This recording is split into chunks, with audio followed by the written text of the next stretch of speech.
Shunaqa yumshoq, mayin chiqadigan мясной pirog. Buni men kenayimdan o'rganganman. Kenayimlarning aytishlari bo'yicha o'zlari buni o'ylab topishgan ekan.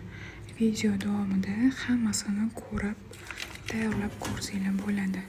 Xudo xolisa duo qiladigan pirog bo'ladi. Bitta yeganingizdan keyin faqat shuni tayyorlaydigan bo'lasizlar. Bitta tayyorlab ko'ringlar, ketgan mahsulotingizga umuman achinmaysizlar.